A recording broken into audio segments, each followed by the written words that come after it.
do not vote for Kamala Harris just because she is black. People exist under these systems of race whether we like it or not. Implying you don't see color or that we should rise above race solves nothing. So have you amazing viewers, it's another exciting time. This is an educational channel, so today we are going to educate ourselves a bit on race, and we'll be using Kamala Harris as an instance. So, or if you are new here, consider subscribing to the channel. My name is Comfort. I bring to you a collection of TikTok videos for educational purposes. And to my returning subscribers, I love and appreciate your love and support. Let's dive into today's video. There is 100% a correlation between the normalized racism towards South Asians and the fact that a lot of y'all seem to ignore Kamala Harris's half Indian side when she is just as much Indian as she is black. She identifies as black because 9 times out of 10, those were the people that accepted her. Let's use Kamala Harris as a case study on race. This creator brings up some important points to consider, and I would like to add to the conversation. If we are using Harris, for example, I've heard people say she is not black, she is Indian, or that she is half black, half Indian. Instead, it is more conceptually accurate to say she is a black woman of Jamaican and South Asian or Indian descent. Harris is black and multi-ethnic, and quote-unquote monoracial black people can be multi-ethnic too. Again, race and ethnicity function differently. You can have more than one ethnicity, but to say one is more than one race is a fallacy. Race is a social construct, right? It's socially constructed by the world around us. It's not just something we wake up and feel one day. Unlike race, which focuses on physical characteristics, ethnicity is centered around cultural and heritage aspects. One can honor both their ethnicities and ancestors on both sides while identifying their race as black. Saying you are black does not erase the nuance of one's ethnicities or heritages. And the reality is, when someone like Harris leaves the house, she is going to be read as, and therefore have the lived experience of, a black woman, especially in the context of the US. People exist under these systems of race whether we like it or not. Implying you don't see color or that we should rise above race solves nothing. Nor does blaming the people existing under that system for how they identify.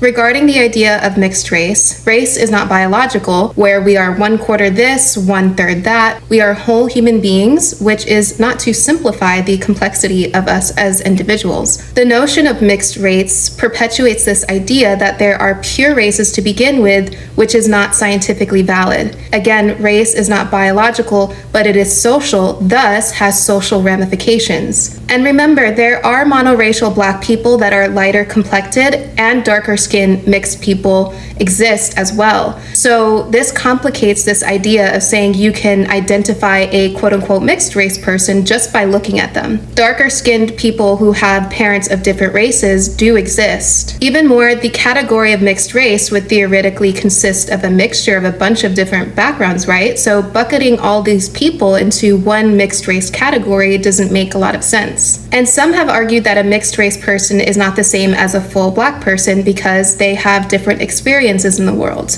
This often relates to colorism, which is very real, and under the racial system in which we exist, darker skinned people are treated worse. Race is one thing, ethnicity and broad ethnic identifiers are another. These are technical terms derived from our social world and our social environment. Ignoring these racial realities also means that we are turning our gaze not only away from race, but also to racism and how different people are treated under these racial systems. If you can't see race, you can't see racism. We can't have this ideal of race not mattering when in reality it does matter in the world. We're not there yet. And remember, someone can identify and be read as black in society while still being proud of their 2 or more ethnicities or heritages. Your race does not erase your ethnic identifiers. Those are 2 different concepts. I've seen this type of comment arise a lot, so I just wanted to take this opportunity to address a few circulating ideas under that post regarding using Kamala Harris as a case study on race. What do you think about that video? Now that we have known what race is, ethnicity, and we can make a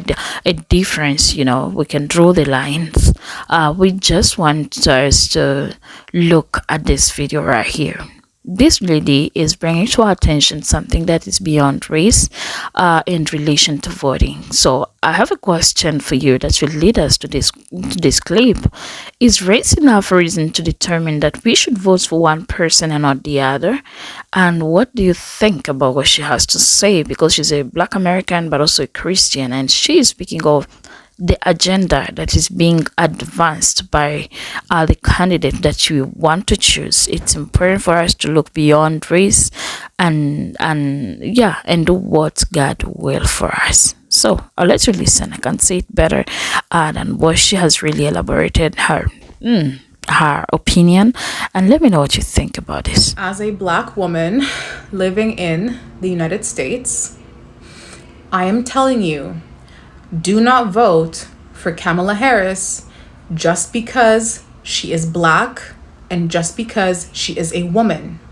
Especially if you are a Christian watching this, and if you have the voting ability, vote for the person that God wants in office. Now, I'm not going to say whether that is Kamala or Trump or whoever. But what I do know is that one side is very clearly pushing for godly principles to be established, and one side is pushing against those principles. Now, I'm not really like a Trump fan or a Kamala fan or a Joe Biden fan. Like, I don't idolize politicians, okay? My God is God. It's not a politician.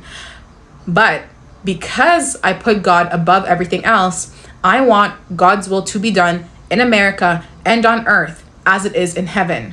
So if you are going to vote, I am begging you not to be drawn in by your emotions, okay?